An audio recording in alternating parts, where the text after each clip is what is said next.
제가 전신이 마비된 식물인간 상태의 남자와 결혼한 건 아버지를 감옥에서 구하기 위해서였습니다.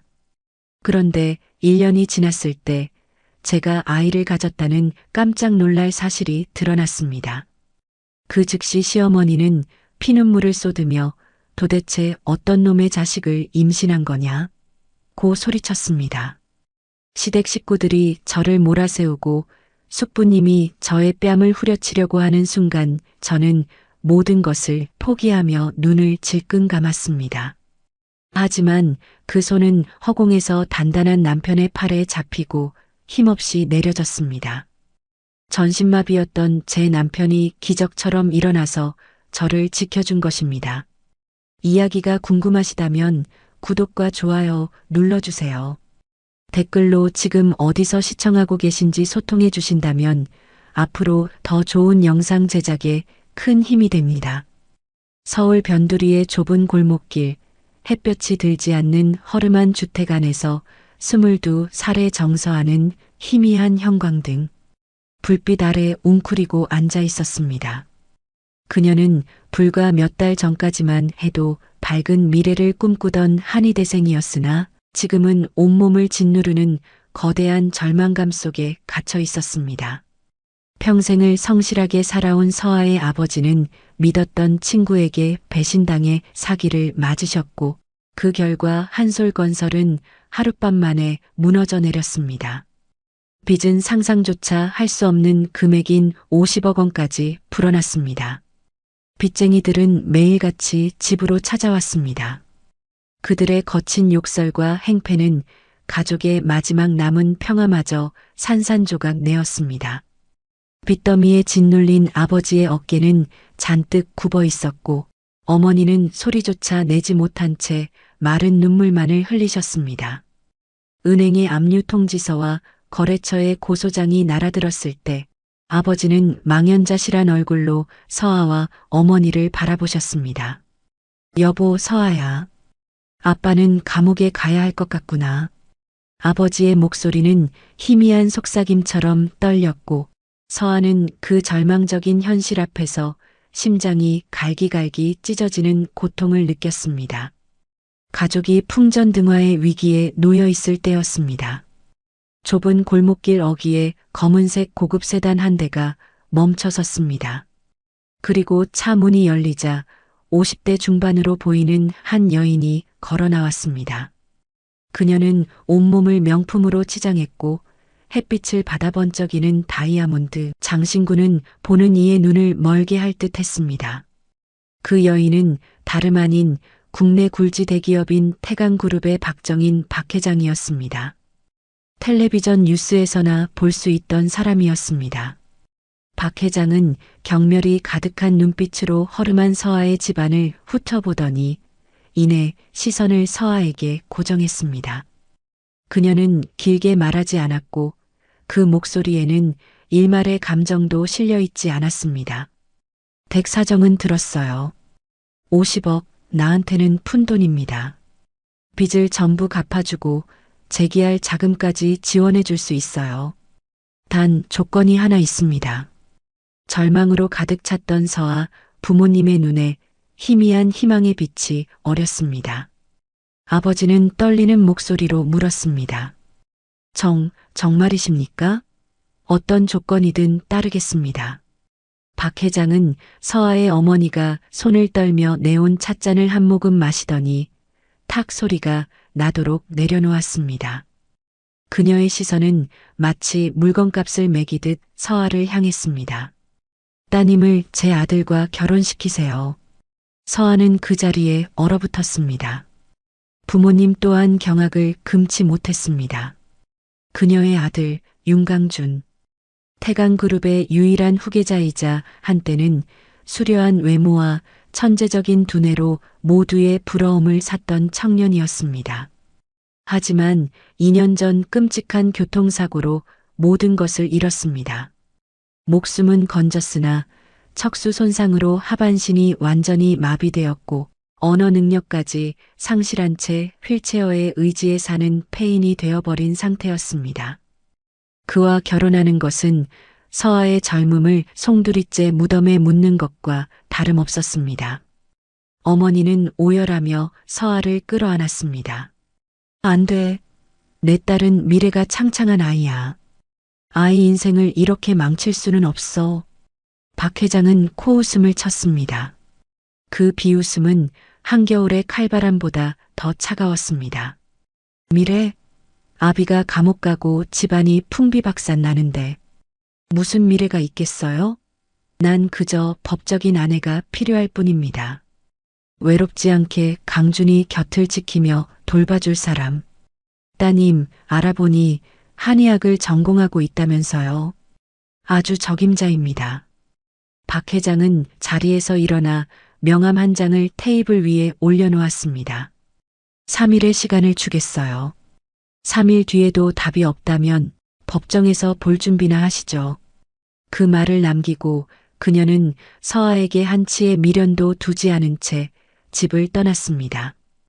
허름한 집에는 박 회장의 지독하게 비싼 향수 냄새와 죽음 같은 침묵만이 남았습니다. 그날 밤 서아는 한숨도 자지 못했습니다. 어둠 속에 홀로 앉아 하염없이 눈물만 흘렸습니다. 전신마비 남편을 평생 돌보며 낯선 대저택에서 청춘을 썩혀야 하는 삶, 사랑하지 않는 남자의 아이를 낳아야 할지도 모르는 미래는 생각만으로도 숨이 막혔습니다. 하지만 그때 눈앞에는 고뇌로 깊게 패인 아버지의 얼굴과 절망적인 목소리가 떠올랐습니다. 아버지를 감옥에 가시게 둘 수는 없었습니다. 가족이 무너지는 것을 지켜볼 수만은 없었습니다. 사흘째 되던 날 동이 트기 직전 서아는 마침내 결심했습니다. 떨리는 손으로 명함에 적힌 번호를 눌렀습니다. 박 회장의 목소리는 여전히 차가웠습니다. 제가 동의하겠습니다. 밤새 울어 잠긴 서아의 목소리는 갈라져 나왔습니다. 수화기 너머로 잠시 침묵이 흐르더니 만족스러운 듯 희미한 웃음소리가 들려왔습니다. 아주 현명한 아가씨로군. 그 순간 서아의 인생은 결정되었습니다. 그녀는 가족의 평안을 위해 자신의 청춘과 행복을 팔아넘긴 것이었습니다. 이제부터 그녀의 삶은 어둡고 절망적인 나날의 연속일 거라고 생각했습니다. 하지만 서아는 전혀 알지 못했습니다. 전신마비된 남편의 휠체어 뒤에 상상도 못할 끔찍한 비밀이 숨겨져 있다는 것을 말입니다. 이 거대한 비밀은 서아와 강준, 그리고 가족 모두의 운명을 송두리째 바꿔놓을 것이었습니다. 일주일 뒤 서아의 결혼식이 치러졌습니다. 서아의 결혼식은 축하의 말이나 향기로운 꽃 한 송이 없이 치러졌습니다. 그것은 순백의 웨딩드레스를 입고 사랑을 맹세하는 결혼이라기보다는 차갑고 신속하게 처리되는 혼인신고 절차에 불과했습니다. 서아는 어머니가 급하게 사다 주신 단정한 원피스를 입고 있었습니다. 부모님은 구청 한쪽 구석에 앉아 눈물을 삼키느라 눈가가 붉게 물들어 있었습니다. 반대편에는 박 회장이 다리를 꼰 채 무표정하게 앉아 있었고 그 옆 전동 휠체어에는 서아의 신랑 윤강준이 있었습니다. 값비싼 검은 정장은 오랫동안 햇빛을 보지 못한 듯 창백한 그의 피부를 더욱 두드러지게 만들었습니다. 그는 여전히 조각처럼 잘생겼으나 두 눈은 초점 없이 먼 허공만을 응시하고 있었습니다. 단 한마디의 말도 서아를 향한 시선도 없었습니다. 그는 마치 연극 무대에 세워진 아름다운 인형 같았습니다. 직원이 그들의 이름을 부르고 혼인신고서에 서명할 때 서아의 손은 사시나무처럼 심하게 떨렸습니다. 삐뚤게 남겨진 서아의 서명을 마지막으로 그녀의 자유로웠던 청춘은 공식적으로 끝을 고했습니다. 모든 절차가 끝나자마자 박 회장은 부모님께 작별 인사, 한마디 없이 경호원에게 강준 씨의 휠체어를 밀라고 손짓했습니다. 서아는 마지막으로 부모님을 돌아보며 억지로 미소를 지어 보였고 부모님께서는 눈물을 글썽이며 안심하라는 듯 고개를 끄덕이셨습니다. 서아는 조용히 그들을 따라 나섰습니다. 검은색 고급 세단은 그들을 태강그룹 가문의 대저택으로 데려갔습니다. 정교하게 조각된 거대한 철문이 열렸다가 서아의 등 뒤에서 쾅 하고 닫혔습니다. 그 소리는 마치 서아가 영원히 갇히게 될 감옥문이 닫히는 소리처럼 들렸습니다. 저택은 성처럼 웅장하고 화려했지만 뼛속까지 스며드는 듯한 차갑고 음산한 기운이 흘렀습니다. 웃음소리 하나 없이 대리석 바닥 위로 서아의 구두 소리와 강준 씨의 휠체어 바퀴 소리만이 건조하게 울려 퍼졌습니다. 박 회장은 서아를 2층 복도 끝에 있는 거대한 방으로 안내했습니다. 방은 호화롭게 꾸며져 있었으나 모든 것이 생명의 온기라고는 찾아볼 수 없을 만큼 차갑게 정돈되어 있었습니다. 여기가 너희 부부의 방이다. 박 회장의 목소리는 얼음장 같았습니다. 오늘부터 내 임무는 강준이를 돌보는 거야. 식사, 약, 대소변 처리까지 전부 내 손으로 해야 한다. 매일 아침 정확히 7시에 일으켜서 몸을 닦고 옷을 갈아입혀. 점심은 12시, 저녁은 7시, 잠은 9시에 재워. 이 스케줄은 1분도 어긋나서는 안 돼. 알겠니? 서아는 고개를 숙이고 힘없이 대답했습니다. 네, 알겠습니다. 박 회장은 서아를 잠시 훑어보더니 경고하듯 덧붙였습니다. 내 할 일은 이 방 안에서 내 남편 잘 돌보는 거야. 내 허락 없이는 이 저택 밖으로 한 발짝도 나갈 생각 말아라. 네 맘대로 친구를 만나거나 친정에 갈 생각은 꿈도 꾸지 마. 너는 이제 태강 가문의 며느리다. 태강 가문의 법도를 따라야 해. 어길 시에는 합당한 대우를 받을 거다. 그때 가서 나를 원망하지 말아라. 그녀는 서아에게 더 질문할 기회조차 주지 않고 돌아서 나가버렸습니다. 방문이 닫히고 서아는 휠체어에 앉은 강준 씨와 단둘이 남겨졌습니다. 숨막히는 적막감이 서아를 짓눌렀습니다. 화려한 방 한가운데서 서아는 한없이 작고 외롭게 느껴졌습니다. 서아는 심호흡을 하며 마음을 다잡았습니다.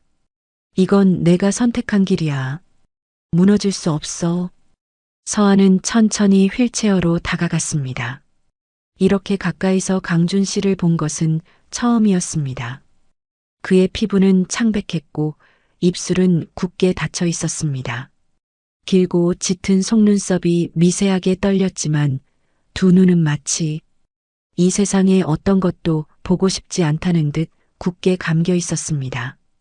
그는 밀랍 인형처럼 미동도 없었습니다. 아무런 반응도 없었죠. 아마 듣지 못하거나 듣고 싶지 않은 것일 것입니다. 서아는 곧바로 자신의 임무를 시작했습니다. 그녀는 그를 침실에 눕히고 이런 일을 한 번도 해본 적 없는 서툰 솜씨로 온 힘을 다해 그의 몸을 닦았습니다. 그의 몸은 생명력 하나 없이 축 늘어져 있었습니다. 그래도 키가 커서 몸 전체를 닦아주고 나니 서아는 거의 탈진 상태가 되었습니다. 등은 땀으로 흠뻑 젖은 서아는 의자에 주저앉아 침대에 누워있는 남편을 바라보았습니다. 그는 서아의 남편이었지만 그들 사이에는 다른 두세 개만큼이나 아득한 거리가 존재했습니다. 그는 자기 몸이라는 감옥에 갇힌 왕자였고 서아는 아버지를 구하기 위해 스스로를 판 공주였습니다. 한참을 그렇게 앉아 있는데 어느새 해가 지고 가사 도우미가 저녁 식사를 가져왔습니다. 식사는 1인분이었습니다. 이제부터 이 방에서 혼자 밥을 먹어야 한다는 의미였습니다. 서아는 엄마가 해주신 밥이 먹고 싶었지만 너무 허기진 나머지 말없이 밥을 다 먹었습니다. 대저택에서의 첫날 밤은 그렇게 지나갔습니다. 서아는 침대에 누워 아득히 높은 천장을 바라보았습니다. 눈물이 소리 없이 뺨을 타고 흘렀습니다. 부모님이 보고 싶었고 작지만 따뜻했던 우리 집이 그리웠습니다. 자신의 선택이 옳은 것이었는지 그른 것이었는지 알 수 없었습니다. 그저 앞으로 가야 할 길이 멀고 험난하다는 것만 알 수 있었습니다. 피곤함에 지쳐 잠이 들려던 순간 문득 남편 침대 쪽에서 아주 작은 삐걱하는 소리가 들리는 것 같았습니다. 서아는 숨을 죽이고 귀를 기울였습니다. 아무 소리도 들리지 않았습니다. 잘못 들었나 봐. 서아는 벽 쪽으로 돌아 누워 헛된 생각을 떨쳐내려 애썼습니다. 하지만 완전히 잠들기 직전 어둠 속에서 누군가 자신을 지켜보고 있는 듯한 강렬한 느낌이 들었습니다. 그것은 낮에 보았던 그 공허한 눈빛이 아니었습니다. 날카롭고 이성적이며 말할 수 없는 고통을 담고 있는 듯한 눈빛이었습니다. 하지만 서아가 깜짝 놀라 돌아봤을 때 그곳에는 깊은 정적과 칠흑 같은 어둠뿐이었습니다. 너무 피곤해서 헛것을 봤나 봐. 서아는 그렇게 중얼거리며 잠이 들었습니다. 이 집의 첫 번째 비밀이 이미 서아의 앞에서 서서히 모습을 드러내고 있다는 사실을 전혀 알지 못한 채 말입니다. 그 후로 서아의 나날은 긴장되면서도 지루한 일상의 반복이었습니다. 서아의 삶은 신혼방이라는 감옥에 갇힌 간호사와 다를 바 없었습니다. 매일 아침 7시 정각이면 서아는 강준의 침대 곁에서 몸을 닦이고 옷을 갈아입히고 근육 퇴화를 막기 위해 팔다리를 수동적으로 움직여주는 재활 운동을 시작해야 했습니다. 서아의 모든 행동은 박 회장의 끊임없는 감시 아래 있었습니다. 박 회장은 노크도 없이 불쑥 문을 열고 들어와 마치 사소한 실수라도 찾아내려는 듯 날카로운 눈으로 서아를 훑어보곤 했습니다. 몸 닦일 땐 미지근한 물을 써야 한다는 것도 모르니? 너무 뜨거우면 화상을 입고 차가우면 감기에 걸려. 한의학을 배운다면서 이런 기본도 몰라? 이런 비난과 질책은 서아의 일상이 되었습니다. 서아는 그저 고개를 숙이고 묵묵히 자신의 일을 할 뿐이었습니다. 반항할 자격이 서아에게는 없었습니다. 이 거래를 받아들인 것도 자신의 자유를 판 것도 서아 자신이었기 때문입니다. 이제 서아는 모든 쓰라림을 속으로 삼킬 수밖에 없었습니다. 식사는 언제나 넓은 방에서 침묵하는 남편 곁에서 혼자 해야 했습니다. 외로움과 굴욕감이 매일 서아의 영혼을 갉아먹었습니다. 김치 쪼가리 몇 조각뿐이라도 가족이 모여 웃으며 먹던 작지만 따뜻했던 저녁 식사가 그리웠습니다. 이곳에서는 산의 진미가 차려져도 목구멍으로 넘어가는 것은 쓰디쓴 모래알 같았습니다. 이 집에는 박 회장 외에도 서아를 늘 불안하게 만드는 사람이 한 명 더 있었습니다. 강준의 작은 아버지이자 서아에게는 시숙이 되는 윤영호 상무였습니다. 40대 중반의 그는 항상 말끔하게 차려입고 입가에는 늘 친절한 미소를 띠고 있었습니다. 그는 불행한 조카를 끔찍이 아끼는 다정한 삼촌인 척했습니다. 그는 거의 매일같이 찾아와 조카의 상태를 살폈습니다. 서아 씨, 고생이 많구먼. 아직 젊은 나이에 이런 무거운 짐을 지다니. 필요한 거 있으면 언제든 숙부에게 말해요.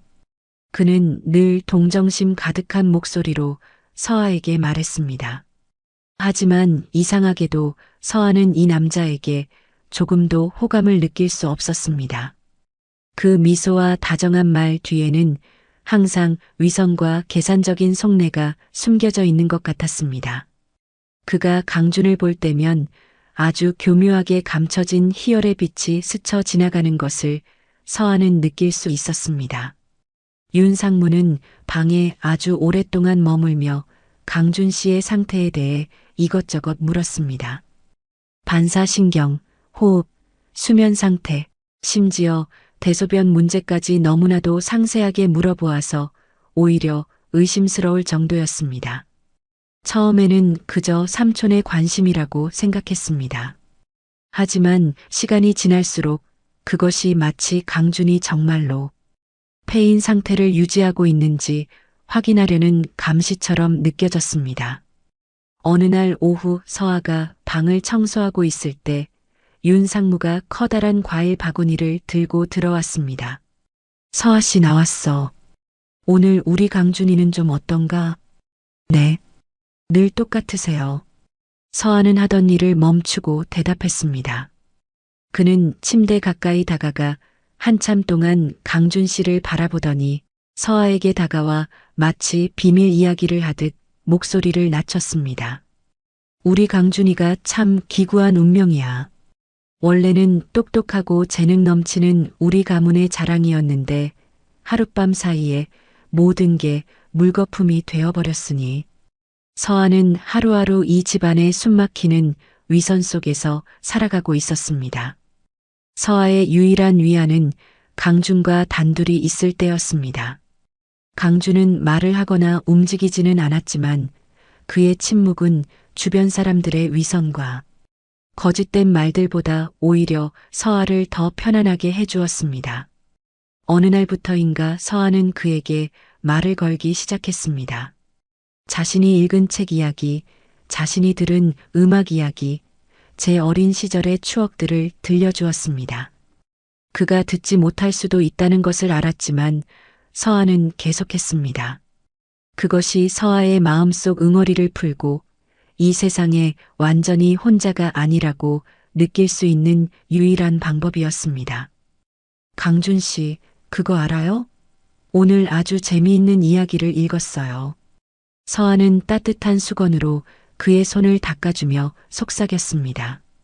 벼락을 맞아 다 죽은 줄 알았던 고목나무 이야기인데요. 다음해 봄에 그 흉측한 그루터기에서 파릇파릇한 새싹이 돋아났대요. 사람들은 말하죠. 뿌리만 살아있으면 희망은 있다고요. 서아는 마치 자기 자신을 위로하듯 말했습니다. 서아는 전혀 알지 못했습니다. 눈을 감고 누워있는 그 남자가 자신의 말을 전부 듣고 있었다는 것을, 그리고 감정 없는 듯 보였던 그의 가슴 속에서 희망의 씨앗 또한 조용히 싹트고 있었다는 것을 말입니다. 이 집은 거대한 연극 무대 같았습니다. 모두가 가면을 쓰고 연기하고 있었죠. 그리고 원치 않게 배우가 된 서아는 그 완벽한 가면들 위로 첫 번째 균열이 생겨나는 것을 서서히 느끼고 있었습니다. 시간이 눈 깜짝할 사이에 흘러 서아가 이 집에 온 지도 어느덧 3달이 다 되어 갔습니다. 서아는 강준을 돌보는 기계적인 일상과 박 회장의 질책, 그리고 윤영호 상무의 위선적인 방문에도 점차 익숙해졌습니다. 서아는 마치 불평하거나 피곤할 권리도 없이 매일 반복적인 업무를 수행하도록 프로그래밍된 로봇 같았습니다. 하지만 서아가 학교에서 배운 한의학 지식은 강준을 그저 기계적으로만 돌보도록 내버려 두지 않았습니다. 오랜 기간 마비 상태로 누워있는 환자에게 마사지와 지압, 관절 운동이 혈액순환을 유지하고 괴사를 막는 데 얼마나 중요한지 알고 있었기 때문입니다. 그래서 매일 밤 가사 도우미가 물러가고 저택 전체가 깊은 정적에 잠기면 서아는 자신만의 조용한 치료를 시작했습니다. 서아는 교수님들에게 배운 마사지와 지압 기술을 이용해 그의 근육과 뼈 하나하나에 부드럽게 자극을 주었습니다. 그저 책임감 때문만은 아니었습니다. 이 불행한 남자를 향한 진심 어린 연민이 있었기 때문입니다. 때로는 마사지를 하며 학교에서의 즐거웠던 이야기나 새로 배운 약재에 대한 이야기를 속삭여 주었습니다. 강준이 대답해 주리라 기대하지 않았지만 그저 자신의 말이 강준이 갇혀있는 차가운 세상에 조금의 온기와 생기를 불어넣어 주길 바랐을 뿐이었습니다. 그러던 어느 폭풍우가 치던 밤, 서아는 늦게 마신 커피 탓인지 좀처럼 잠이 안 와서 눈만 감고 속으로 양들을 세고 있었습니다. 양 50마리, 양 51마리. 그때 강준의 침대 쪽에서 아주 작은 삐걱하는 소리가 들렸습니다. 서아의 심장이 멎는 것 같았고 온몸이 굳었습니다. 서아는 여전히 눈을 감고 있었지만 모든 감각은 활시위처럼 팽팽하게 당겨졌습니다. 숨을 죽이자 이불이 스치는 소리가 한 번 더 들리고 긴 침묵이 흘렀습니다. 공기 중에 미세한 움직임이 느껴졌습니다. 침대 위에 그 남자가 더 이상 가만히 누워있지 않다는 것을 서아는 알 수 있었습니다. 그가 움직이고 있었습니다. 서아는 아주 가느다랗게 실눈을 떴습니다. 복도에서 새어 들어오는 희미한 불빛 아래로 서아는 평생 잊을 수 없는 광경을 목격했습니다. 의식도 없고 하반신도 완전히 마비된 줄 알았던 강준이 믿을 수 없을 만큼 고통스럽게 침대 난간을 붙잡고 몸을 일으켜 앉으려 하고 있었습니다. 그의 상체 전체가 부들부들 떨렸고 팔 근육은 파랗게 핏줄이 설 정도로 단단하게 굳어 있었습니다. 땀이 이마를 적셔 관자놀이로 흘러내렸지만 그는 어떤 소리도 내지 않고 이를 악물었습니다. 서아는 비명을 지를 뻔했지만 황급히 손으로 자신의 입을 틀어막았습니다. 이게 무슨 일이지? 꿈인가? 현실인가? 그가 앉아 있었습니다. 하지만 서아의 경악은 거기서 끝나지 않았습니다. 간신히 앉은 그는 잠시 숨을 고르더니 다시 자기 몸과의 처절한 사투를 시작했습니다.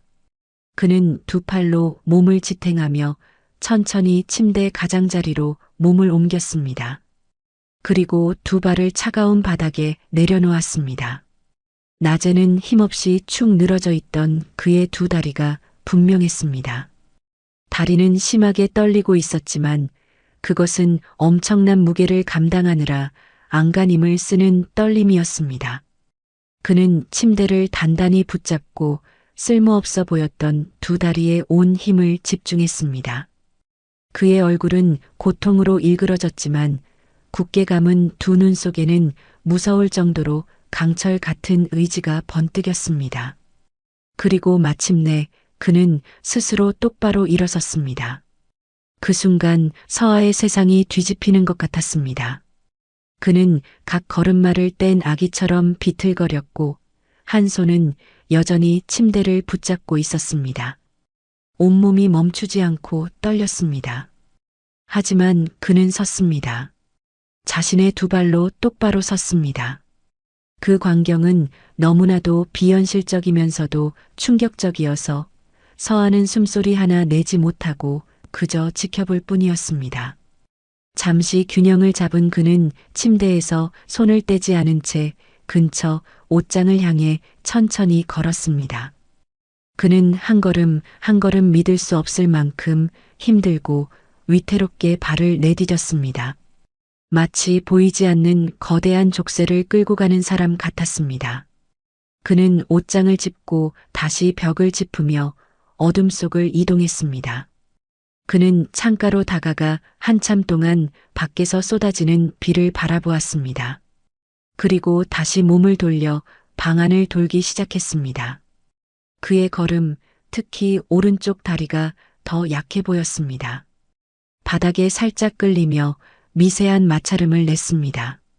그제야 서아는 모든 것을 깨달았습니다. 그는 걷는 연습을 하고 있었습니다. 매일 밤 모두가 잠들었을 때, 서아가 깊은 잠에 빠졌을 때, 그는 이 어둠 속에서 홀로 이 처절한 싸움을 계속해왔던 것이었습니다. 그런데 왜 그래야만 했을까? 왜 자신의 친어머니를 포함한 모든 사람을 속여야만 했을까? 그가 회복할 수 있다는 건 좋은 소식이 아닌가? 왜 그는 세상 모든 사람들의 눈에 폐인처럼 보이는 완벽한 연기를 해야만 했을까? 연약하고 미동도 없던 모습 뒤에 그는 대체 무엇을 숨기고 있는 것일까? 서아는 침대에 누워 눈을 감은 채 깨있는 걸 들키지 않기 위해 미동도 없이 누워 있었습니다. 더 이상 두렵지 않았습니다. 대신 극심한 혼란과 충격에 휩싸였습니다. 서아가 동정하고 운명의 불행한 희생자라고 생각했던 그 남자는 사실은 강철 같은 의지와 하늘을 뒤흔들 비밀을 품고 있는 사람이었습니다. 서아가 알고 있던 그에 대한 모든 것, 이 집에 대한 것, 이 결혼에 대한 모든 것이 거짓이었습니다. 서아는 미친 듯이 뛰는 심장을 안고 꼼짝없이 누워 있었습니다. 서아는 자신이 위험한 체스 게임에 우연히 발을 들여놓았다는 것을 깨달았습니다. 규칙도 모르고 누가 친구고 누가 적인지도 모르는 게임. 그리고 서아의 법적인 남편, 어둠 속을 걷고 있는 저 남자가 바로 그 게임의 중심이었습니다. 이제 어떻게 해야 할까? 계속 모르는 척 해야 할까? 아니면 그와 마주해야 할까? 어느 쪽이든 상상할 수 없는 위험이 도사리고 있었습니다. 하지만 한 가지는 확실했습니다. 오늘 밤 이후로 이 집에서의 서아의 삶은 결코 예전과 같지 않을 것이라는 것을 말입니다. 서아는 침대에 나무 토막처럼 굳은 채 누워 있었지만 머릿속은 전례 없는 속도로 회전하고 있었습니다. 서아가 이 집에 발을 들인 순간부터의 모든 세부 사항과 사건들이 마치 빨리 감기, 필름처럼 머릿속을 스쳐 지나갔습니다. 박 회장의 차가운 얼굴, 윤영호 상무의 위선적인 미소와 이상할 정도로 상세했던 질문들, 가리고 텅 비어 있는 듯 했지만 때때로 날카로운 빛을 뿜어내던 강준의 눈빛, 흩어져 있던 모든 조각들이 이제야 서로 연결되기 시작하며 아직은 형태가 불분명하지만 끔찍한 전체 그림을 만들어내고 있었습니다. 얼마나 그렇게 누워 있었는지 모르겠습니다. 강준이 지친 듯 침대로 돌아와 아무 일도 없었다는 듯 이불을 덮고 눕고 나서도 서아의 심장은 여전히 가슴속에서 미친 듯이 날뛰고 있었습니다. 그의 연기는 너무나도 완벽했습니다. 만약 오늘 밤 서아의 불면이 아니었다면 아마 서아는 평생 진실을 알지 못했을 것입니다. 그날 밤 서아는 뜬 눈으로 밤을 새웠습니다. 온갖 생각들이 머릿속을 헤집어 놓았습니다. 이제 어떻게 해야 할까? 모르는 척 계속 살아가야 할까? 아닙니다. 그럴 수는 없었습니다. 서아는 매일 정체를 알 수 없는 사람 곁에서 살 수 없었습니다. 왜 그가 이렇게까지 고통스럽고 치밀한 연극을 벌여야만 했는지 그 이유를 알아야만 했습니다. 다음 날 아침 서아는 여전히 정해진 시간에 일어나 평소처럼 강준을 돌봤습니다. 몸을 씻기고 옷을 갈아입혀 주었습니다. 하지만 서아의 마음속은 폭풍이 몰아치고 있었습니다. 얼굴에 어떤 감정도 드러내지 않으려 애썼지만 강준을 보는 서아의 눈빛이 이전과 같지 않다는 것을 서아 자신도 알 수 있었습니다. 더 이상 단순한 연민이 아니었습니다. 의심과 혼란, 그리고 약간의 두려움이 섞여 있었습니다. 윤강준, 그는 여전히 그대로였습니다. 감정 없는 밀랍 인형처럼 두 눈을 굳게 감고 있었습니다. 하지만 서아는 그가 자신의 미묘한 변화를 눈치챘다고 느꼈습니다. 아마 그의 얼굴을 닦아줄 때 서아의 손에 미세한 떨림을 느꼈거나 평소보다 빠르게 뛰는 서아의 심장 소리를 들었을지도 모릅니다. 오전 내내 방 안의 공기는 이상할 정도로 무겁고 숨막히게 흘러갔습니다.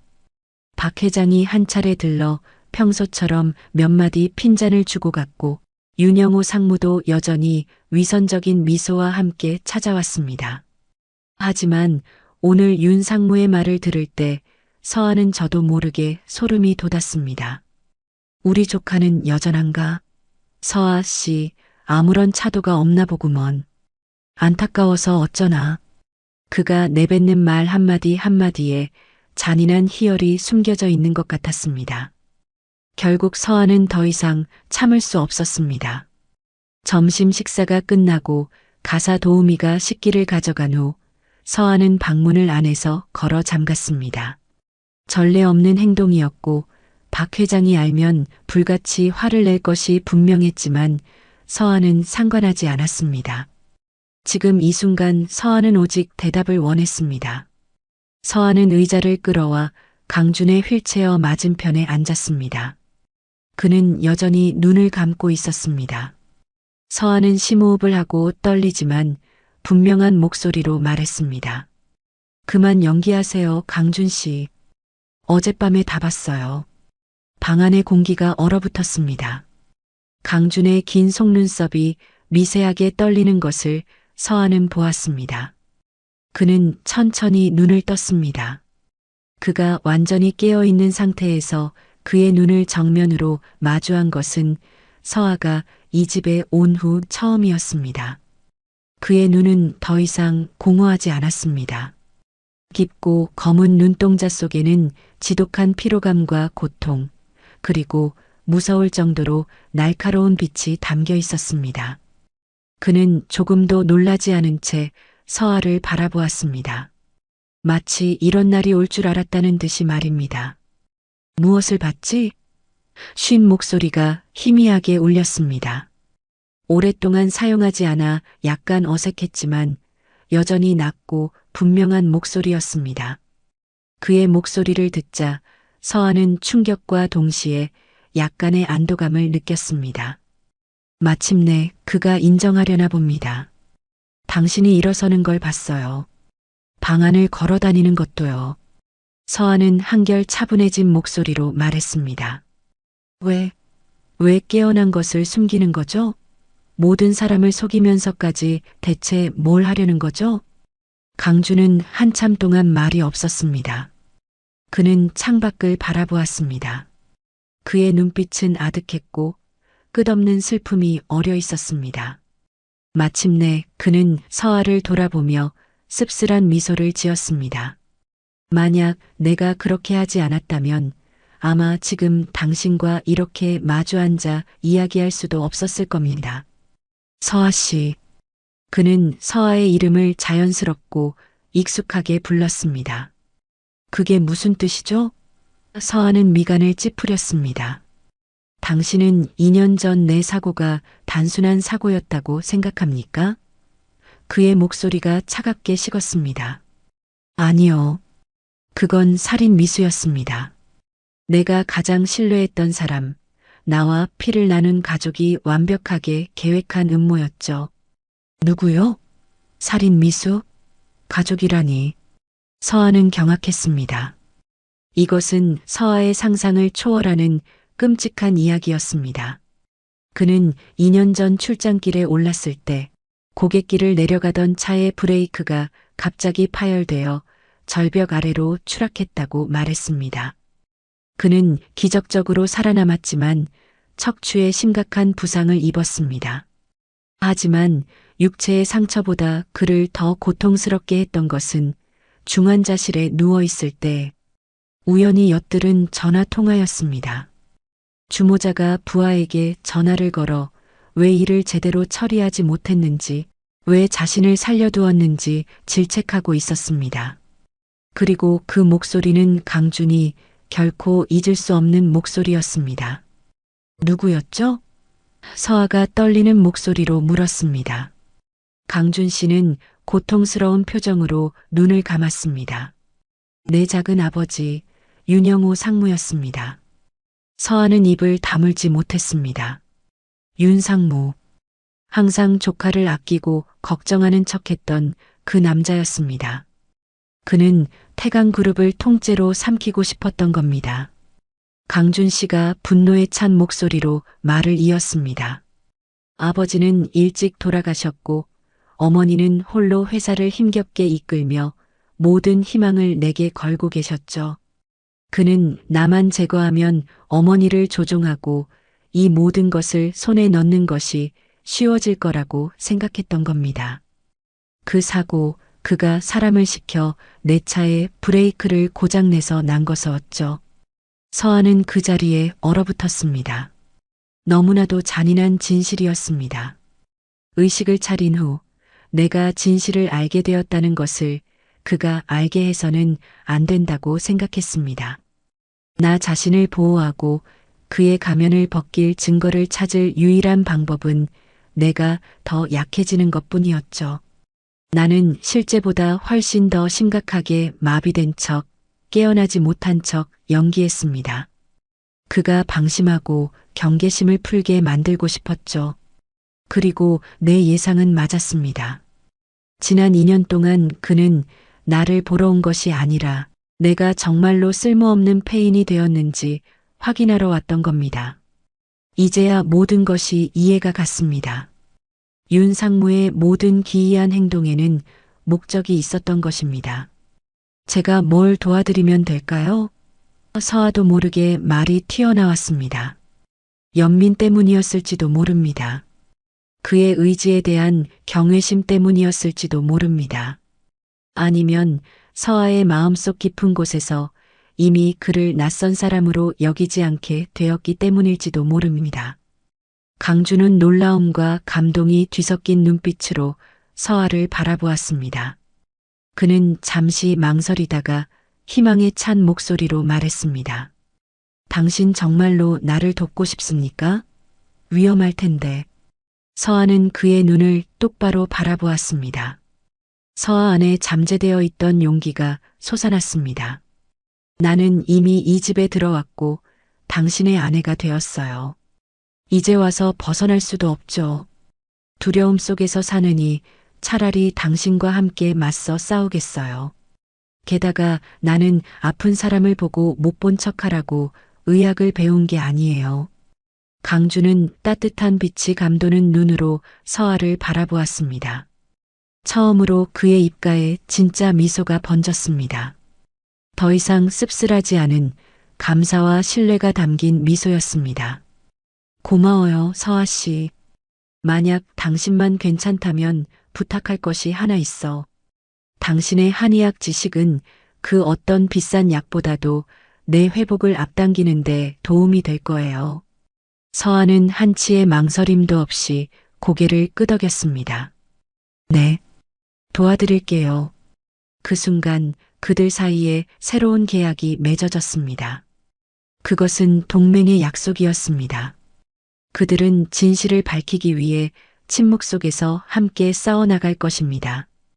그리고 서아는 알았습니다. 이 순간부터 이 집에서의 서아의 삶은 더 이상 무의미하지 않을 것이라는 것을 말입니다. 그날 이후 서아와 강준의 관계는 완전히 변했습니다. 낮 동안 사람들 앞에서는 여전히 기묘한 부부, 즉 감정 없는 마비 환자 남편을 돌보는 젊은 아내의 모습을 연기했습니다. 하지만 밤이 되어 방문이 잠기면 또 다른 세상이 열렸습니다. 그들의 신혼방은 비밀 물리 치료실이 되었고 서아는 남편의 개인 주치의가 되었습니다. 서아는 자신이 배운 모든 한의학 지식을 그에게 쏟아부었습니다. 척수 손상 후 운동 기능을 회복하기 위해서는 경혈과 경락을 자극하는 것이 얼마나 중요한지 알고 있었습니다. 그래서 매일 밤 서아는 소독된 침을 정성껏 준비했습니다. 처음 가느다란 침을 손에 들었을 때 손이 떨리는 것을 막을 수 없었습니다. 실제 사람에게 시술하는 것은 처음이었고 그 대상이 바로 윤강준 씨였으니까요. 내가 잘할 수 있을지 모르겠어요. 서아가 망설이며 말했습니다. 침대에 앉아 다리를 곧게 뻗고 있던 강준이 신뢰 가득한 눈빛으로 서아를 바라보았습니다. 괜찮아. 난 당신을 믿어. 그냥 해. 그의 신뢰가 서아에게 용기를 주었습니다. 서아는 심호흡을 하고 교수님들의 가르침을 하나하나 떠올리며 그의 다리에 있는 족삼리열, 양릉천열, 환도열 등의 혈자리를 신중하게 찾아 하나씩 침을 놓았습니다. 처음에는 강준이 고통으로 얼굴을 찡그렸지만 이내 이를 악물고 어떤 불평도 없이 참아냈습니다. 그의 이마에 송골송골 맺힌 땀방울을 보며 서아의 마음은 아려왔습니다. 침술이 끝나면 쑥뜸으로 혈자리를 따뜻하게 해주고 마사지와 지압을 시작했습니다. 서아는 온 힘을 다해 경락을 따라 문지르고 혈자리를 눌러주며 그의 기혈순환을 돕고 굳어진 근육을 풀어주었습니다. 이 일은 굉장히 고된 작업이어서 매일 밤 일이 끝나면 서아는 온몸이 쑤시고 땀으로 흠뻑 젖었습니다. 하지만 아주 조금이라도 그가 나아지는 모습을 볼 때면 서아의 모든 피로는 눈 녹듯 사라졌습니다. 처음에는 그의 다리에 힘이 거의 없었지만 한 달 정도 꾸준히 치료를 계속하자 그의 근육이 눈에 띄게 단단해지고 반사신경도 좋아지는 것을 느낄 수 있었습니다. 그는 이제 혼자서 훨씬 안정적으로 일어서고 걸을 수 있게 되었습니다. 그 조용한 치료의 시간 동안 그들은 서로 더 많은 이야기를 나누기 시작했습니다. 강준 씨는 자신의 어린 시절 유일한 후계자로서 겪어야 했던 압박감, 그리고 사고로 잃어버린 꿈에 대해 이야기해 주었습니다. 차가운 겉모습 뒤에 그는 따뜻하고 깊은 마음을 기지고 있었습니다. 서아 또한 마음을 열고 자신의 가족, 이야기와 사람들을 치료하는 작은 한의원을 여는 것이 꿈이라는 소박한 이야기를 해주었습니다. 그들은 서로에게서 외로운 영혼의 동질감을 발견했습니다. 그들 사이의 감정은 소란스럽지 않게 자연스럽게 싹텄습니다. 그것은 마치 밤에 조용히 흐르는 작은 시냇물처럼 서로의 영혼 구석구석으로 스며들어 메마른 땅을 적셔주었습니다.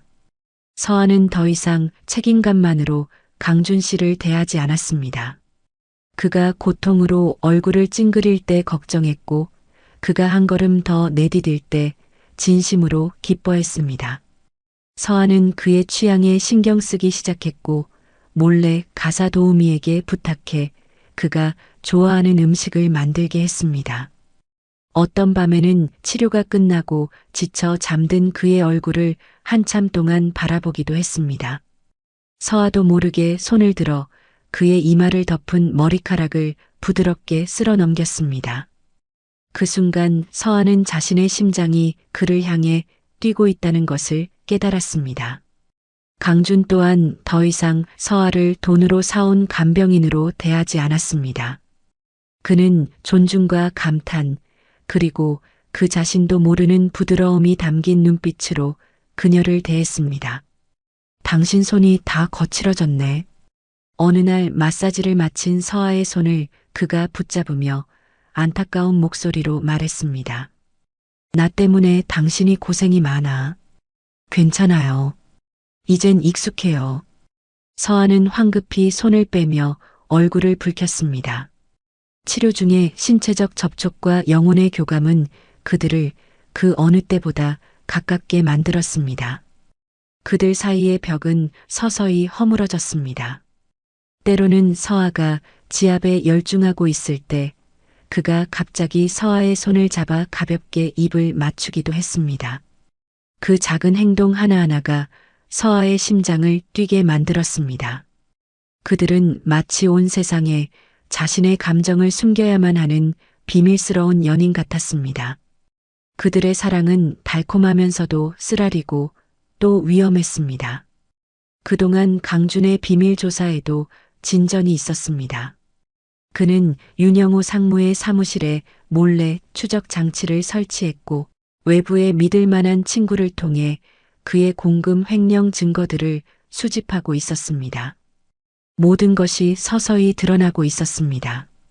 교활한 늙은 여우 윤 상무의 가면이 벗겨질 날이 머지 않았습니다.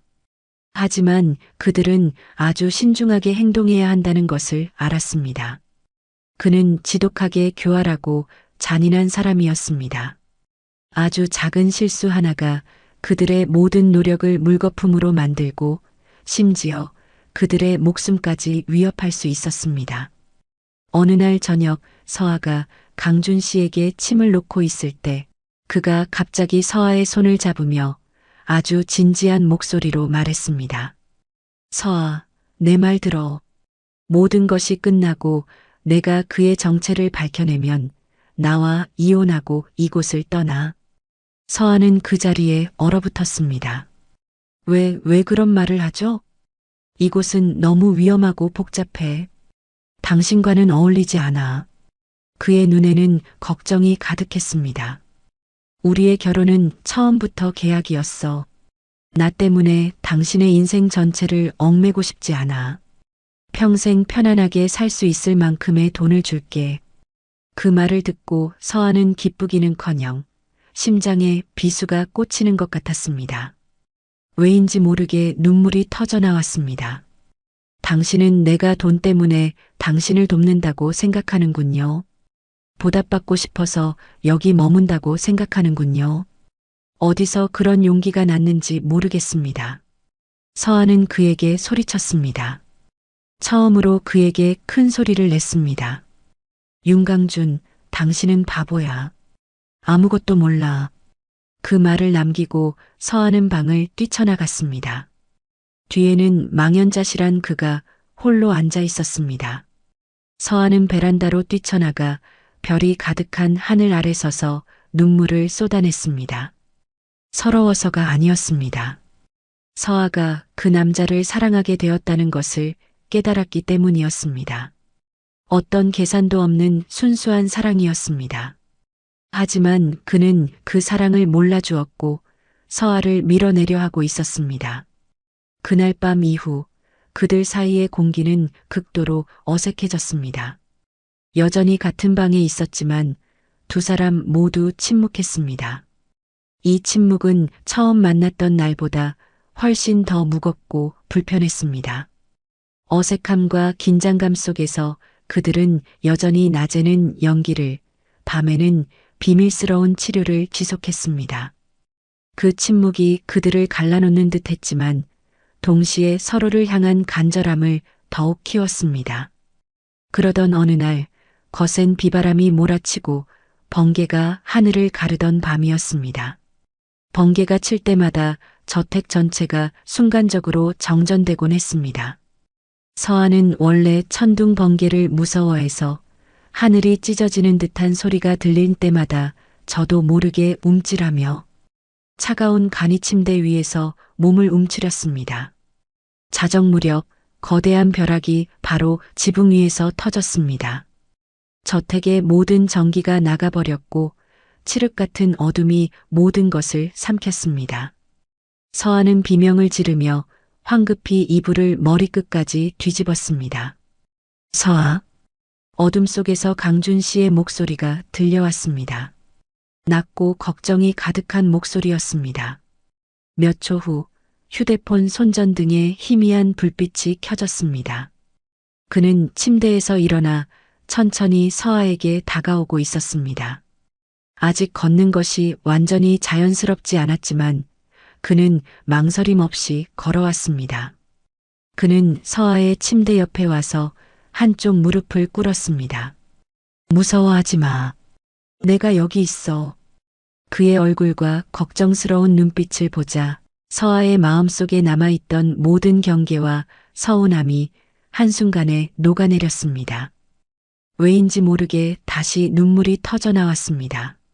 서아가 우는 것을 보고 강준은 약간 당황한 듯 보였습니다.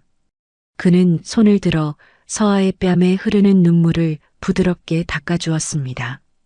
서아. 그의 목소리가 진지해졌습니다. 지난번 일은 미안해. 내가 해서는 안 될 말을 했어.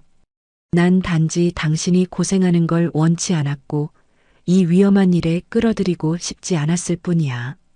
난 당신에게 너무 많은 빚을 졌어. 당신의 보답은 필요 없어요. 서한은 흐느끼며 그의 말을 잘랐습니다. 난 자원해서 당신을 도운 거예요. 또 한 번 거대한 천둥이 쳤습니다. 서한은 반사적으로 몸을 움츠렸고 그는 서아를 부드럽게 품에 안았습니다. 알았어. 알았어. 이제 그런 말 안 할게. 그는 서아의 머리를 쓰다듬었습니다. 무서워하지 마. 서아는 그의 단단하고 따뜻한 가슴에 기댔습니다. 그들은 그렇게 어둠 속에서 아무 말 없이 서로의 심장 박동 소리를 들었습니다. 그 순간 그들의 모든 오해와 서운함이 씻겨 내려갔습니다. 서아. 한참 후에 그가 다시 조용히 불렀습니다. 모든 일이 끝나도 내 곁에 머물러 줄 수 있어? 서아의 심장이 쿵 내려앉았습니다. 서아는 고개를 들었습니다. 어디에도 안 갈 거예요. 서아는 단호하게 말했습니다. 만약 당신이 나를 쫓아내지 않는다면요. 강준의 입가에 환한 미소가 번졌습니다. 그는 고개를 숙여 서아의 이마에 부드럽게 입을 맞추었습니다. 절대 그런 일은 없을 거야. 그리고 그는 더 가까이 다가와 서아의 입술을 찾았습니다.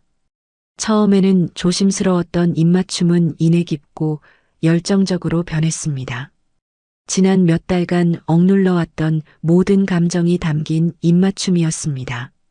그는 서아를 가볍게 안아 올려 그의 커다란 침대에 부드럽게 눕혔습니다.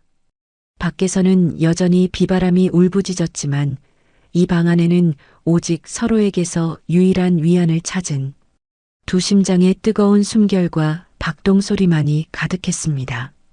그날 밤 그들 사이에 보이지 않던 벽은 완전히 무너졌습니다. 그들은 계약이 아닌 사랑으로 진정으로 서로의 것이 되었습니다. 운명적인 밤이 지나고 한 달 후 서아의 몸에 이상한 변화가 생기기 시작했습니다. 쉽게 피곤해지고 아침마다 헛구역질이 났습니다. 머릿속에 스친 한 가지 생각에 서아는 두려움과 희망을 동시에 느꼈습니다. 서아는 몰래 밖에 나가 임신 테스트기를 사왔습니다. 테스트기에 선명하게 나타난 두 줄을 보고 서아는 욕실에 주저앉아 한참을 움직이지 못했습니다. 손발이 떨려왔습니다. 서아가 임신했습니다. 강준의 아이를 가진 것이었습니다. 그날 밤 서아는 강준에게 이 사실을 알렸습니다. 그 또한 서아처럼 충격받은 듯 보였습니다. 그는 서아를 품에 안고 떨리는 커다란 손을 서아의 배 위에 올려놓았습니다. 우리에게 아이가 생겼다고? 그의 목소리가 감격에 젖어 떨렸습니다. 네. 서아는 고개를 끄덕였고 참았던 눈물이 터져 나왔습니다. 울지 마. 그는 서아의 눈물을 닦아주었습니다. 이건 하늘이 우리에게 주신 최고의 선물이야. 아무 걱정 마라. 내가 두 사람을 반드시 지켜줄게. 그의 단호한 눈빛에 서아의 마음도 굳건해졌습니다. 그들은 당분간 이 비밀을 지키기로 했습니다. 임신 사실을 안 후 서아는 행복과 불안이 뒤섞인 나날을 보냈습니다. 강준은 서아를 극진히 보살펴 주었습니다.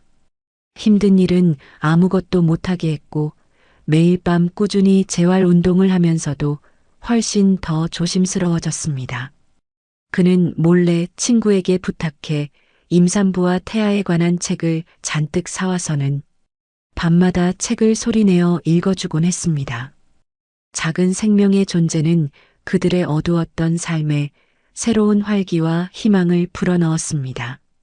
이 싸움을 빨리 끝내야 한다는 결심을 더욱 굳히게 만드는 원동력이 되었죠. 하지만 서아의 몸의 변화를 숨길 수는 없었습니다. 입덧이 심해지기 시작했습니다. 기름진 음식은 냄새만 맡아도 헛구역질이 났습니다. 체중이 불고 안색도 창백해졌습니다. 이런 변화는 박 회장의 날카로운 눈을 피하지 못했습니다. 처음에는 서아가 게으르다고 핀잔을 주었습니다. 꼴 좀 봐라. 환자 하나 돌보면서 저렇게 초췌해져서야. 서아는 묵묵히 참았지만 구토하는 횟수는 점점 늘어났습니다. 어느 날 아침 강준에게 죽을 떠먹여 주다가 도저히 참을 수 없어 화장실로 달려갔습니다. 서아가 나왔을 때 박 회장이 방 한가운데 서서 의심스러운 눈초리로 서아를 쳐다보고 있었습니다. 마침 윤영호 상무도 막 도착한 참이었습니다. 서아야, 안색이 안 좋아 보이네. 윤 상무는 여전히 가식적인 걱정을 늘어놓았습니다. 하지만 산전수전을 다 겪은 박 회장은 그렇게 쉽게 속아 넘어가지 않았습니다. 그녀의 시선이 서아의 머리부터 발끝까지 훑더니 아직은 평평한 서아의 아랫배에서 멈췄습니다. 그녀의 눈에 차갑고 날카로운 빛이 스쳤습니다. 그리고 운명의 그날이 오고야 말았습니다. 가사 도우미가 방을 청소하다가 서아가 서랍 속에 숨겨두었던 2줄짜리 임신 테스트기를 발견한 것입니다. 그녀는 즉시 그것을 박 회장에게 가져갔습니다. 그 순간 태강그룹 가문에 거대한 지진이 일어났습니다. 그 시간 서아는 방에서 강준에게 책을 읽어주고 있었습니다. 박 회장이 갑자기 문을 열고 쳐들어왔습니다. 뒤에는 윤상무와 다른 시댁 식구 몇 명이 따라 들어왔습니다. 박 회장의 얼굴은 극도의 분노로 일그러져 있었습니다. 그녀는 다짜고짜 서아 앞으로 다가와 임신 테스트기를 테이블 위로 내던졌습니다. 이게 뭐냐? 설명해봐라. 그녀의 목소리는 귀를 찢을 듯 날카로웠습니다. 서아는 깜짝 놀라 얼굴이 하얗게 질렸습니다. 비밀이 탄로났다는 것을 직감했습니다. 서아는 강준을 쳐다보았습니다. 그는 여전히 휠체어에 앉아 무표정한 얼굴이었지만 휠체어 팔걸이를 잡은 그의 손은 핏줄이 설 정도로 굳게 움켜쥐어져 있었습니다. 서아가 침묵하자 박 회장은 더욱 날뛰었습니다. 그녀는 서아의 얼굴에 대고 손가락질을 했습니다. 내가 감히 임신을 해. 내 아들은 2년 동안 손가락 하나 까딱 못하고 누워있는데 대체 누구의 아이냐 말해. 그놈이 누구냐고. 그녀가 내뱉는 말 한마디 한마디가 거대한 망치처럼 서아의 머리를 내리쳤습니다. 그녀는 이미 서아에게 간통죄 가문의 명예를 더럽힌 죄를 선고한 것이었습니다. 윤상무가 분노로 비틀거리는 박 회장을 부축하며 나섰습니다. 형수님, 진정하세요. 일단 서아의 설명을 들어봐야죠. 강준이가 저렇게 아프니 서아도 아직 젊은데 외로워서 한순간 실수했을 수도 있지 않습니까? 그는 마치 서아의 편을 드는 것처럼 동정 어린 목소리로 말했지만 그 말은 욕설보다 더 잔인했습니다. 그는 서아가 외도했다는 것을 기정사실로 하고 있었습니다. 실수? 박 회장이 미친 듯이 웃었습니다. 이건 실수가 아니야. 내가 이 가문 전체를 능욕한 거라고. 부정한 씨앗을 이 집에 끌어들였어.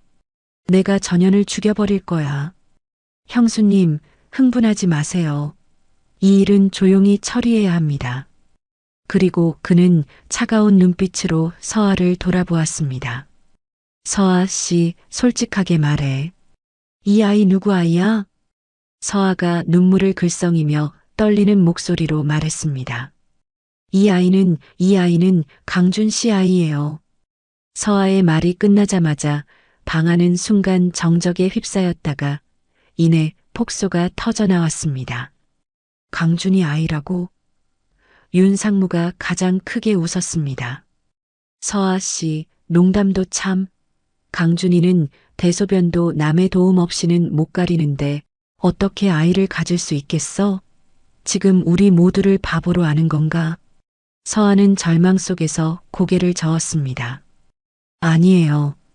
정말이에요. 하지만 아무도 서아의 말을 믿어주지 않았습니다. 그들은 이미 서아를 죄인으로 단정 지은 후였습니다. 휠체어에 앉은 강준은 분노와 무력감에 얼굴이 창백해진 채 이를 악물었습니다. 그는 일어서서 진실을 외치고 싶었지만 아직 준비가 되지 않았습니다. 그는 그저 침묵 속에서 자신의 여인이 모욕당하는 것을 지켜볼 수밖에 없었습니다. 서아는 방에 감금되었습니다. 외부와의 모든 연락이 차단된 채 죄수처럼 취급당했습니다. 며칠 뒤 서아는 가사 도우미들에게 이끌려 방에서 끌려 나왔습니다. 며칠간 제대로 먹지도 못하고 정신적 충격까지 더해져 서아는 제대로 걷지도 못하고 몸에 힘이 하나도 없었습니다. 태강그룹의 주요 친척들이 모여서 그녀를 벌레 보듯 경멸의 눈으로 내려보았습니다. 그들은 서아를 거실 한가운데 차가운 대리석 바닥 위에 무릎 꿇렸습니다. 강준도 그곳에 있었습니다. 그는 모두와 떨어진 구석에 놓인 휠체어에 앉아 있었습니다. 그는 여전히 평소처럼 텅 빈 표정이었고 두 눈은 감겨 있었습니다. 하지만 그의 손이 하얗게 질릴 정도로 꽉 쥐어져 있는 것을 볼 수 있었습니다. 손마디가 피부를 뚫고 나올 것만 같았습니다. 그도 서아처럼 고통받고 있었습니다. 윤상무는 그녀가 경호팀장과 잠시 나누었던 대화를 화면을 조작하여 그들이 내통한 듯이 꾸몄고 모인 가족들 앞에서 화면을 틀었습니다. 모두 탄식을 하며 서아를 욕했고 박 회장은 두 눈을 질끈 감았습니다. 아니에요. 저는 억울해요. 아니에요. 제 아이는 태강 가문의 핏줄이란 말이에요. 하지만 서아의 외침은 윤상무의 비웃음 소리에 묻혔습니다. 니년이 지경이 되어서도 아직 정신을 못 차렸구나. 모든 증거가 명백한데. 그는 박 회장을 돌아보며 공손하게 말했습니다. 형수님, 제가 대신 이 철없는 조카 며느리를 단단히 가르치겠습니다. 그 말을 하고 그는 소매를 걷어붙이며 한 손을 들고 서아를 때릴 듯 다가왔습니다. 서아는 겁에 질려 뒷걸음질 쳤지만 등 뒤에는 차가운 벽뿐이었습니다. 더 이상 물러설 곳이 없었습니다. 서아는 두 눈을 질끈 감고 곧 닥쳐올 치욕을 기다렸습니다. 멈춰. 하지만 바로 그때 아무도 예상치 못한 일이 일어났습니다. 강철 집게처럼 단단한 손이 윤상무의 손목을 낚아채 단단히 붙잡았습니다. 윤상무는 깜짝 놀라 자신을 방해하는 자가 누구인지 욕을 하려다 자신의 손을 잡고 있는 사람을 보고는 얼굴이 새하얗게 질렸습니다. 놀라움은 이내 극도의 공포로 변했습니다. 그 사람은 윤강준이었습니다. 그는 더 이상 휠체어에 앉아 있지 않았습니다. 믿을 수 없는 힘으로 그는 몸을 일으켜 천천히 똑바로 일어난 것입니다. 그는 거실 한가운데 마치 산처럼 우뚝 서 있었습니다. 휠체어는 쾅 소리를 내며 바닥에 나뒹굴었습니다. 거실 전체가 죽음처럼 고요해졌습니다. 박 회장을 포함한 모든 사람들이 입을 떡 벌리고 눈을 동그랗게 뜬 채 눈앞의 광경을 바라보았습니다. 그들은 자신들이 보고 있는 것을 믿을 수 없었습니다. 지난 2년간 하반신 마비로 살아온 그들이 항상 폐인이라고 여겼던 윤강준이 지금 자신의 두 발로 서 있었습니다. 숙부님, 강준 씨가 입을 열었습니다. 그의 목소리는 이상하게 약하거나 어눌하지 않았습니다. 낮고 단호하며 무서울 정도로 차가웠습니다. 제 아내에게 손대려는 겁니까? 윤상무는 얼굴이 종이장처럼 하얗게 질려 말을 더듬었습니다. 강준아, 내가 어떻게... 윤강준은 대답하지 않았습니다. 그는 손에 힘을 더 주었고 윤상무는 고통스러운 신음을 내뱉었습니다. 그는 혼란에 빠진 숙부의 눈을 똑바로 쳐다본 뒤 돌처럼 굳어버린 친척들의 얼굴을 차례로 훑어보았습니다. 그의 눈빛은 얼음장 같았고 지난 2년간 억눌러왔던 분노가 담겨 있었습니다. 숙부님의 연극은 이제 여기서 끝내시죠. 기적은 일어났습니다. 하지만 이것은 하늘에서 떨어진 기적이 아니었습니다. 이것은 비범한 의지와 어둠 속에서 끊임없이 노력한 결과였습니다. 그리고 이제 그 전사가 자기 자신과 자신이 사랑하는 여인의 정의를 되찾기 위해 돌아올 시간이 된 것입니다. 진짜 폭풍은 지금부터 시작이었습니다. 넓은 거실의 공간은 사람들의 거친 숨소리와 미친 듯이 뛰는 심장 소리까지 들릴 정도로 고요했습니다. 시간이 멈춘 듯 모든 시선이 방 한가운데 우뚝 서 있는 남자에게로 쏠렸습니다. 윤강준, 그는 산처럼 굳건하게 서 있었습니다. 화려한 샹들리에 조명이 그의 위로 쏟아져 대리석 바닥에 길게 그림자를 드리웠습니다. 박 회장이 가장 먼저 충격에서 벗어났습니다. 그녀는 비틀거리며 일어나 떨리는 입술로 말을 더듬었습니다. 강준아, 내가 일어선 거니?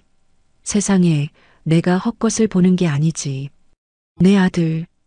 그녀는 울고 웃으며 그에게 달려가려 했지만 아들의 차가운 눈빛에 그 자리에 멈춰 섰습니다. 그 눈빛에는 재회의 기쁨이나 어머니의 걱정에 대한 감동이 없었습니다. 오직 짙은 실망감만이 담겨 있었습니다. 한편 윤강준에게 손목을 잡혔던 윤상무는 얼굴에서 핏기가 완전히 가신 채였습니다. 그는 손을 빼내려 안간힘을 썼지만 소용없었습니다. 윤강준의 손, 2년 동안 남몰래 단련해온 그 손이 쇠집게처럼 그의 손목을 옥죄었습니다. 강준아, 너 언제부터 회복된 게냐? 정말 우리 가문의 복이다. 회복됐으면 말을 하지. 모두들 걱정했잖니? 그는 상황을 바꿔보려 조카의 회복에 기뻐하는 자상한 삼촌인 척 연기하려 했지만 이미 너무 늦었습니다. 윤강준은 그에게 대답하지 않았습니다. 그는 고개를 돌려 여전히 눈물을 흘리며 멍하니 자신을 바라보고 있는 서아를 보았습니다. 그의 얼음장 같던 눈빛이 순간 믿을 수 없을 만큼 부드럽고 따뜻하게 변했습니다. 그는 윤상무의 손을 놓아버렸고 윤상무는 바닥에 주저앉았습니다. 그리고 그는 천천히 서아에게 다가왔습니다. 그의 한 걸음 한 걸음은 아직 조금 부자연스러웠지만 흔들림 없이 단호했습니다. 그는 서아 앞에 와서 허리를 숙여 부드럽게 서아를 일으켜 세웠습니다. 그는 손을 들어 서아의 뺨을 타고 흐르는 눈물을 닦아주었습니다. 미안해, 서아.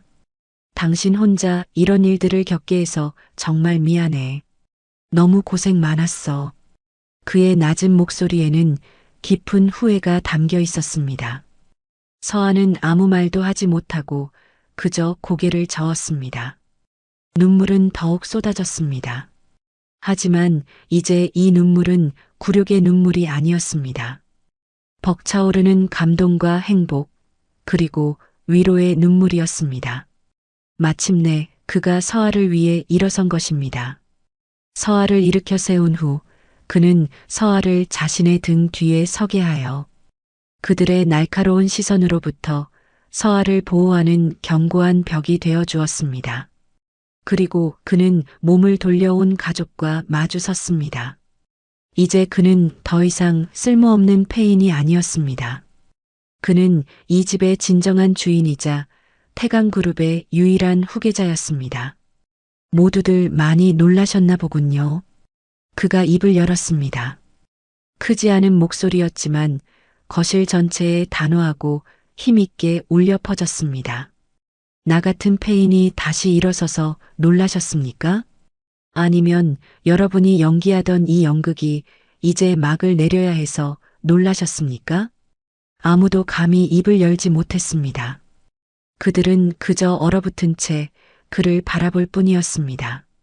그는 자신의 어머니 박 회장을 복잡한 눈빛으로 바라보았습니다. 어머니, 제가 일어선 것을 보고 기쁘십니까? 하지만 왜 제가 이 사실을 숨겨야만 했는지 한 번이라도 생각해 보셨습니까? 왜 2년 동안 제 친어머니에게조차 식물인간처럼 살아야만 했는지요? 박 회장은 눈물을 흘리며 고개를 저었습니다. 나는 몰랐다. 왜냐하면 윤강준의 목소리가 차갑게 변했습니다. 제가 그렇게 하지 않았다면 어머니는 이 아들을 영원히 잃으셨을 테니까요. 그리고 이 집안에는 저승사자보다 더 무서운 자들이 있기 때문입니다. 제가 매일같이 죽기만을 바라는 자들이요.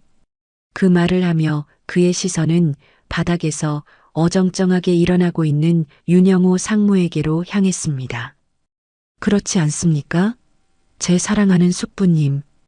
윤 상무는 화들짝 놀라며 손사래를 쳤습니다. 강준아, 무슨 말을 하는 거냐? 나는 늘 너를 걱정했는데. 걱정이요? 윤강준이 비웃었습니다. 저를 걱정하셨습니까? 아니면 제가 왜 아직 죽지 않았는지 걱정하셨습니까? 숙부님의 완벽한 계획에 차질이 생겨서 걱정하셨겠죠. 지금 무슨 헛소리를 하는 거냐? 윤 상무가 목소리에 두려움을 감추려는 듯 소리쳤습니다. 형수님, 강준이가 이제 막 회복해서 정신이 온전치 않은 것 같습니다. 박 회장은 충격에서 벗어나 무언가 잘못되었다는 것을 깨닫기 시작했습니다. 그녀는 시동생과 아들을 번갈아 보며 혼란스러운 표정을 지었습니다. 윤강준은 더 이상 그와 언쟁하지 않았습니다. 숙부님은 조금도 변하지 않으셨군요. 여전히 위선적이시고 여전히 연기를 잘하십니다. 하지만 숙부님, 모든 연극에는 끝이 있는 법입니다. 그리고 오늘 제가 바로 그 막을 내리겠습니다. 여기 있는 모든 사람들이 당신의 진짜 얼굴, 즉 가족의 탈을 쓴 악마의 얼굴을 똑똑히 볼 수 있도록 말입니다. 그는 어느새 방구석에 서 있던 충직한 최 비서에게 신호를 보냈습니다. 최 비서님, 모두에게 재미있는 것을 좀 보여주시죠. 비서는 고개를 끄덕이고 USB를 거실의 대형 텔레비전에 연결했습니다. 화면이 켜지고 파일 하나가 나타났습니다. 방 안의 긴장감은 극에 달했습니다. 모두가 숨을 죽이고 기다렸습니다. 곧 끔찍한 진실이 밝혀질 것이라는 예감이 들었습니다. 대형 텔레비전 화면에서 뿜어져 나오는 빛이 거실한 긴장된 얼굴들을 비쳤습니다. 모든 시선이 그곳에 집중되었습니다. 화면에 처음 나타난 것은 여러 개의 은행 계좌 내역서와 유령 계약서들이었습니다. 최 비서가 명료하게 설명하기 시작했습니다. 회장님, 그리고 여기 계신 모든 분들. 이것들은 지난 2년간 윤영호 상무께서 사고가 난 틈을 타 재무이사 등과 결탁하여 유령 프로젝트를 만들고 허위 계약을 체결하며 회사의 자금을 빼돌린 증거들입니다. 횡령액은 약 500억 원으로 추정됩니다. 거실에서는 경악의 탄성이 터져 나왔습니다. 500억 원. 상상도 할 수 없는 금액이었습니다. 박 회장은 의자를 붙잡고서야 겨우 서 있을 수 있었습니다. 형수님, 믿지 마세요. 모두 조작입니다. 윤 상무가 소리쳤습니다. 강준이 비웃었습니다. 조작이라고요? 서두르지 마시죠, 숙부님. 진짜는 지금부터니까요. 그가 최 비서에게 신호를 보냈습니다. 텔레비전 화면이 영상으로 바뀌었습니다. 윤 상무의 사무실에서 몰래 촬영된 영상이었습니다. 영상 속에서 그는 낯선 남자와 이야기하고 있었습니다. 윤 상무의 분노에 찬 목소리가 울려 퍼졌습니다. 내가 거액을 줬는데 고작 그놈 하나 영원히 사라지게 하는 간단한 일을 처리 못해? 아직 살아있다고? 상대 남자가 대답했습니다. 형님, 화 푸십시오. 저희도 그놈 목숨이 그렇게 질긴 줄 몰랐습니다. 그런 절벽에서 떨어지고도 살아남다니요. 하지만 걱정 마십시오. 의사 말로는 살아도 전신마비 폐인이 될 거라고 합니다. 평생 누워서 지내야 하니 죽은 거나 마찬가지 아닙니까? 윤 상무가 잔인하게 웃었습니다. 그래. 쓸모없는 놈으로 살게 놔둬. 죽는 것보다 더 고통스럽게. 그래야 내 속이 시원하지. 계속 감시해. 조금이라도 회복할 기미가 보이면 즉시 보고해. 고개도 못 들게 만들어버릴 테니. 영상 녹취가 끝나자 거실은 죽음 같은 침묵에 잠겼습니다. 비명보다 더 무서운 침묵이었습니다. 진실이 너무나도 명백해서 더 이상 부정할 수 없었습니다.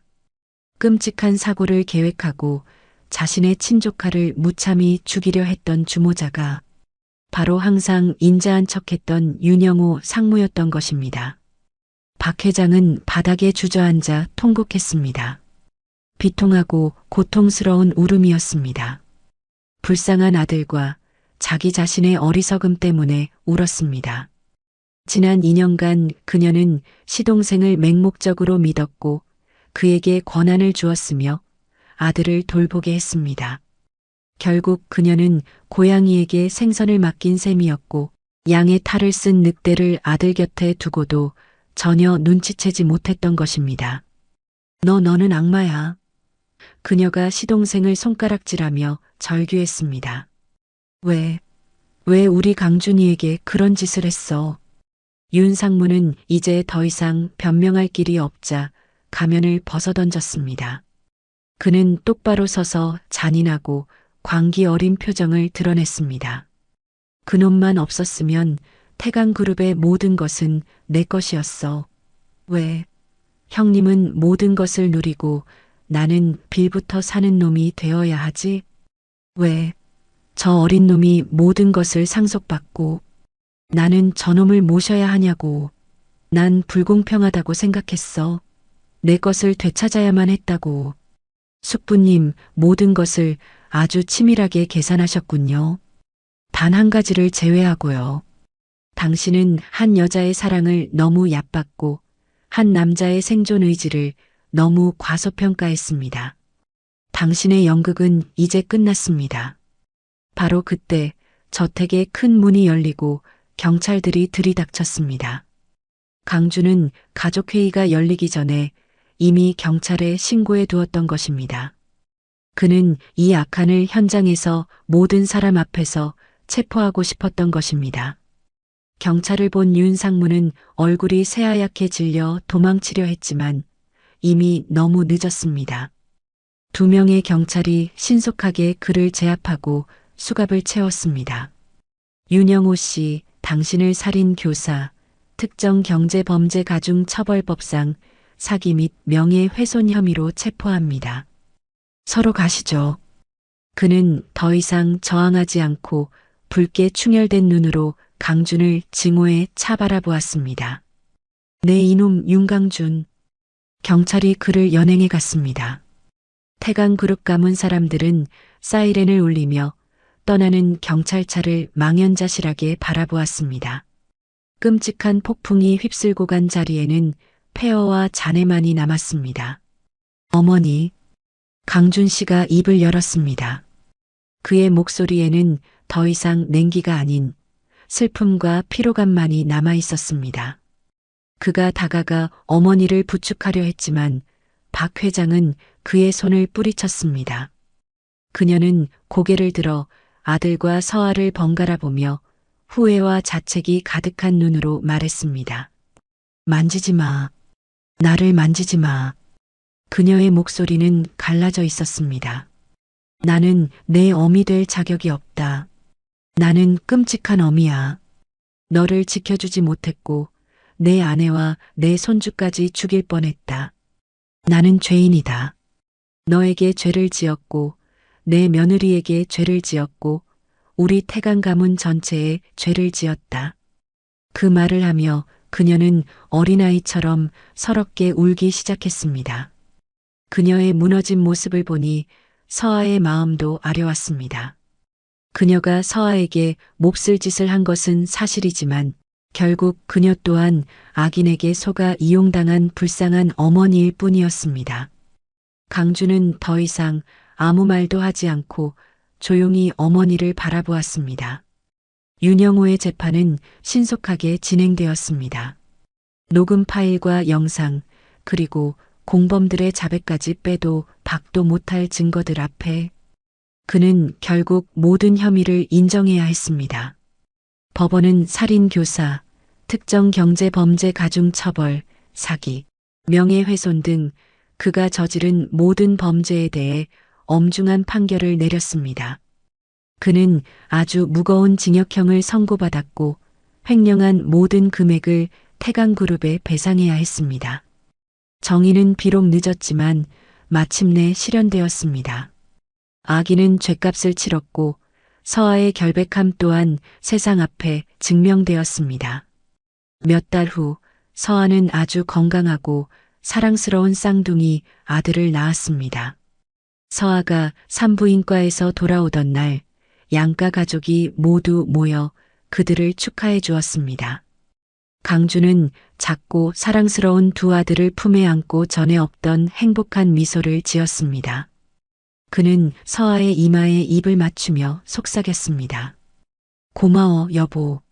내 곁에 와줘서, 내게 이렇게 완벽한 가정을 선물해줘서, 오늘 이야기를 끝까지 들어주셔서 감사합니다. 영상 보시고 느끼신 감정, 댓글로 함께 나눠주세요. 여러분의 한마디가 누군가에겐 큰 위로가 될 수 있습니다. 영상이 마음에 드셨다면 구독과 좋아요로 응원 부탁드립니다.